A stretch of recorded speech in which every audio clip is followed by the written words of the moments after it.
All right. Today we're talking to Tim Feeherty. He was one of the guys that fought the fire at the Record Center in 1973. So Tim, we always start out asking, where were you born? Where'd you go to school? When did you decide to become a firefighter? Basically, I was born here in St. Louis and went to Hazelwood High School up in North County. And I became a firefighter. Well, actually, my father was a firefighter with Community Fire District, and I have two uncles, or I had two uncles. They're passed away by now, and they both worked for the old Pine Lawn Fire Department, which turned, and then they wound up working for Normandy. Okay. The fire department, which is now what, Northeast or I think so. Something like that. But and my father passed away when I was about 10 years old, 12 years old. But I always had it in my blood, and I got myself and a friend of mine were volunteering at Pattonville, and we volunteered until there was a young department. And as they had openings or expanded, I got on. In January of '73. Okay, so what was your rank when you would have been a private? Yeah, I was just there 6 months when the fire happened. Okay. We know that this fire started. It was about a quarter after midnight, July the 12th of '73. Were you on duty at that time, or did you get Yeah, I was on duty, and we were listening to the whole thing while we were in bed. When did you guys actually get called to ride up on it? Do you remember? We didn't come in on any alarms, but what we did is the next morning I guess they were having guys come over and relieve guys, so to speak, and that. So what we did is, that evening, about 8 o'clock, I guess. I want to say that. I can't remember it at the time. But anyway, we took our old backup pumper, and there's about 3 or 4 of us that went. And we went over there, and then they put our backup pumper pumping to Kirkwood's area. Okay. They were basically given to whoever that was pumping to it, gave it a rest or whatever. So anyway, I got up on the. I'd never been on an aerial before, I hadn't been there that long, so I thought this was neat. So I went up on the aerial and was working the nozzle and everything up there, and I got stuck up there for like maybe about 3 hours, something like that, but it goes by fast because you're just mesmerized by the fire, and then and finally a guy came up and relieved me, and then after that we started having rotation guys up to the 5th floor with interior lines, 2.5-inch lines at the time. And I just remember I'd go up there, and you just had a cascade of water coming down them stairs, just like a river. And when I got up there, you turn your head around into the doorway. It was just like it looked like a steel mill. Just white hot metal. Yeah. And you would get in the doorway with a 2.5 and start trying to, spray water in there. And you can only do that for maybe about a minute, I guess, because the heat was so bad, and you just get out and wait for a little bit. You cool off, and then you go back and do it again. Yeah, because I guess they already had guys outside putting water on it from the outside. Well, it was such a huge building. When you're putting, with all the ladder companies shooting water into the building there, your stream's not going to go in that far. So far, but the building was so long, or mass, that you couldn't get a good fire stream into that center area of the building. You know, you really had to go in there and attack it, you know. Yeah, handling it's just a slow process. And it had the effect too of, since they were working it from outside, it was like pushing all the heat and smoke towards the middle. Yeah, basically, yeah, because you couldn't reach it, you know. And there was talk, I don't know if you talked to any other guys, but there was talk about using what they called jet axe. Yeah, Terry Shaw told us about that. Yeah, because it was something new. And I think Clayton had it, Clayton Fire Department, but they, I don't know why they didn't decide to use it, but I would have been curious to see if they would have used it, if it would have really helped, because they would have put it, you know, got it ventilated, you know, in the center, and then we could have really got into it, you know. So when you guys were first riding up on it, and what did you see? Could you smell anything already? What were the first thoughts that went through your head as you turned into that gate? Well, we weren't on the first alarm. This was the next day. But what amazed me was how long it's been going. And as you turned in, I mean, you could just see that white hot fire all the way along the length of the building.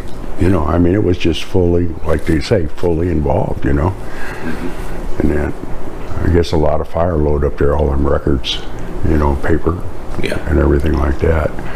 But I mean, it just melted all that metal, you know.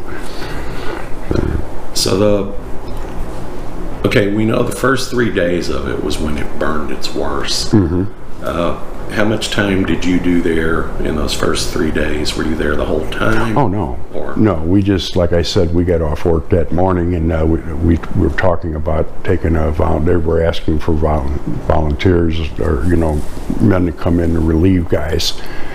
And we decided to take our backup pumper that evening, you know. I think it might have been 6 o'clock, I don't know. I was a young kid, and, you know, I'm raring to go, you know. So right now I'd watch it on the news. I ain't going. No, but that's basically all we were there that whole night. You know, we brought our pumper over, and then we used it, and you know, went inside a couple of times, you know, to relieve guys. And it was just that night and into the next day. You know, but that's about it. We did, because I had to go to work the next day, you know. So, but who were the other guys from Pattonville that went with you? I don't remember. Okay. I can't remember. Our chief went. I mean, he took us. You know, he went over. A couple of guys rode with him, and then a couple of guys. I rode with him, but a couple of guys drove the old backup pumper. You know. But I just don't remember, you know, the guys that went. I want to say like Pat Dick, Jim Needham, and Tim Merkel. And that's about it I can think of right now.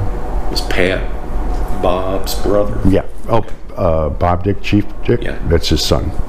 Pat. Oh, okay. He passed away several years ago. Great guy, man. Yeah, great guy. One of my best friends, man. Yeah. Okay. And really knew his stuff, you know. Yeah. Me and him would on the same shift. And it's like we both thought the same way, you know, like even when he was a captain and I was a captain, you know, and I'd pull up on a fire or something, and we'd be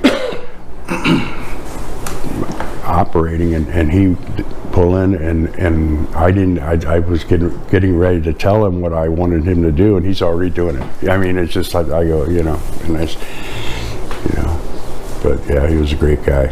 Yeah. We lost a good guy there, man. And Chief Dick's a great guy too. Yeah, he is. He was a lot of fun to talk to. Yeah, yeah. Well, Tell us about your pumper. What do you remember?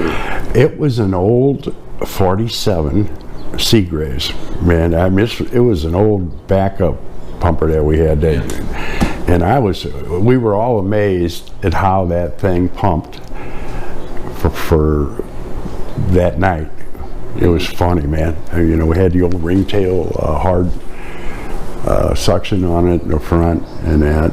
And it was just, we were just astounded, you know, that it did the job. How much could it pump a minute? Do you remember? No, I'm trying to think how much, I don't know. You know, okay. Back in 1947, how were the pumps back then, you know? How much gallons per minute? You know, it supplied that area, though. It's all that mattered. Yeah. So then we know we've heard for about 2.5 years afterwards, they were offering like Firewatch. Yeah. Right. I didn't do that. You didn't do that? No, I had another part-time job already in that, but yeah, they did that for a long time. Okay. Federal government, I believe, was paying it. Yeah. Yeah. There's a little bit of extra cash coming in. Oh, yeah. Guys that did it. Yeah, well, also, I think it was Senator Bond got us, I don't know if it was him, got federal money reimbursements for what departments that were there to fight the fire. Oh, okay. Because I think Pattonville got some money out of it. I never saw it. But, you know, it went into the general fund, I guess. Yeah. I don't know. Yeah.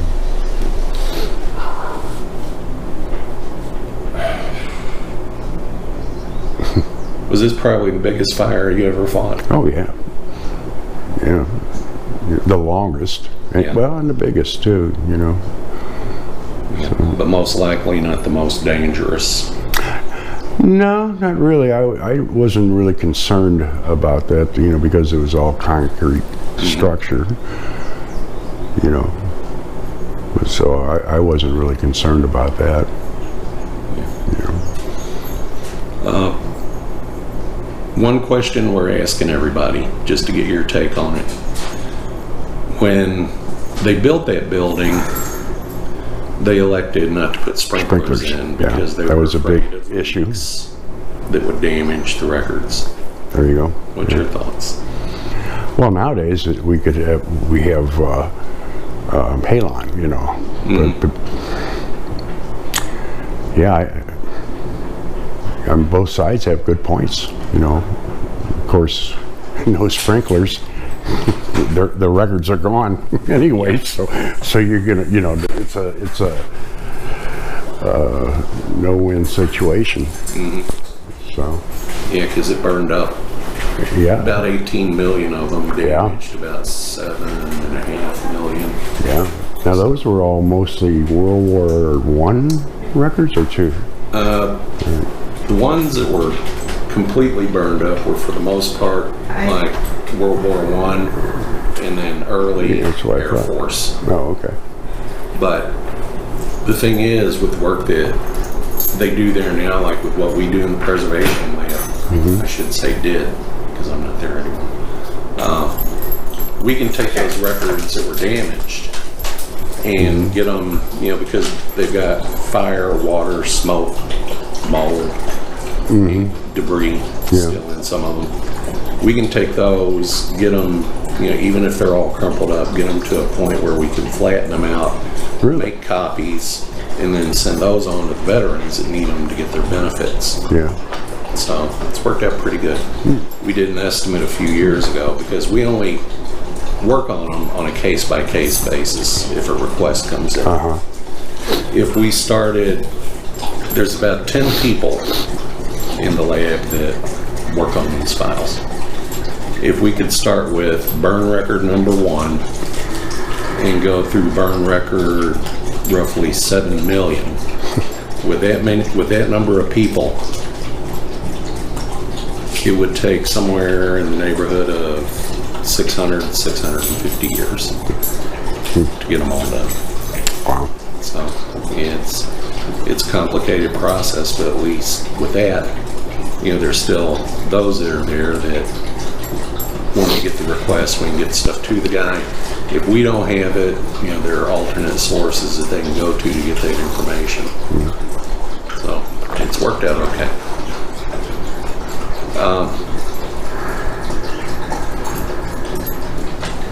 Any final thoughts? No, not really. You know, I mean, I'm glad I volunteered, so to speak, and went out there, and you know, assisted to help put the fire out. You know. Yeah. When did you retire? I retired in 2000. I had a stroke. So yeah. What was your rank then? Captain. Okay. But I think that's it. okay. Thank you for your time. Thank you. Pleasure talking. Yeah.